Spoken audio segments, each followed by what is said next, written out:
বাগেরহাট সড়ক ও জনপথ বিভাগের অধীন আমাদের যে ডিভিশনের অধীন যেই আঞ্চলিক মহাসড়ক আছে, এই মহাসড়কের বিশেষ করে নোয়াপাড়া টাউন নোয়াপাড়া থেকে শুরু করে পিরোজপুরের পূর্ববর্তী এই মহিষপুরা পর্যন্ত রাস্তার উভয় পাশে রাইট অফ ওয়ে যে অংশটুকু, সে 120 ফিট জায়গা আমরা পরিচ্ছন্ন করার উদ্যোগ নিয়েছি।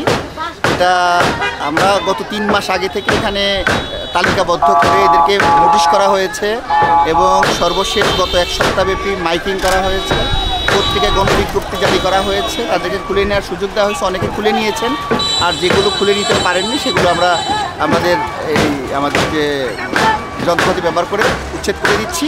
আমরা চাই রাস্তা পরিচ্ছন্ন থাকুক। এই রাস্তা দিয়ে প্রচুর পরিমাণ হাইওয়ে, মানে এখন পদ্মা সেতু হওয়ার পর গাড়ির জট বেড়ে গেছে, প্রচুর পরিমাণ মানে এক্সপ্রেস গতির যে গাড়িগুলো চলছে, তো যাতে কোনো প্রকার অ্যাক্সিডেন্ট না হয়, হিউম্যান লস না হয়, রাস্তা যেন পরিচ্ছন্ন থাকে, মানুষ যেন নির্বিঘ্নে রাস্তা ফুটপাথ ব্যবহার করতে পারে, সেই উদ্যোগ নিয়েছি।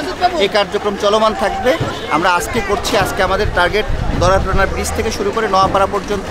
আগামীকালকেও এই প্রোগ্রাম চলবে এবং নিয়মিত বিরতিতে এই প্রোগ্রাম করে আমরা রাস্তাটিকে মানে যানবাহন চলাচলের উপযোগী করে দিতে চাই এবং যাতে দ্রুতগতি সম্পন্ন যানবাহনগুলো নির্বিঘ্নে চলাচল করতে পারে, মানুষের সময় বাঁচে, জীবন বাঁচে, কোনো অ্যাক্সিডেন্ট না হয়, এটাই প্রত্যাশা। আমার নাম পীযূষ চন্দ্র। আমি পদবী হচ্ছে স্টেট আইন কর্মকর্তা।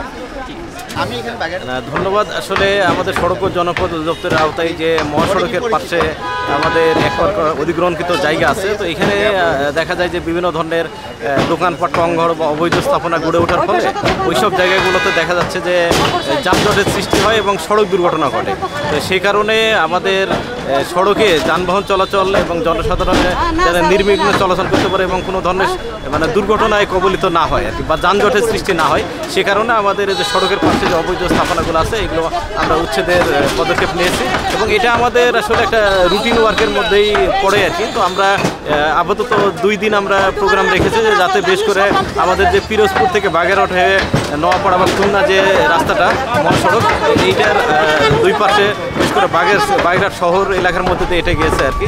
তো এই 2 পাশে যে অবৈধ স্থাপনাগুলো আছে আমরা এগুলো উচ্ছেদ করে যানবাহন চলাচলের ক্ষেত্রে যেন এটা আরও নিরাপদ হয় এবং সুগম হয়, সেজন্য আমাদের এই উচ্ছেদ অভিযান পরিচালনা। স্যার, আপনার পুরো নামটা? আমার মোহাম্মদ আশরাফুল ইসলাম কামাল। আশরাফুল ইসলাম কামাল, হ্যাঁ, নির্বাহী প্রকৌশলী সড়ক বিভাগ, বাগেরহাট।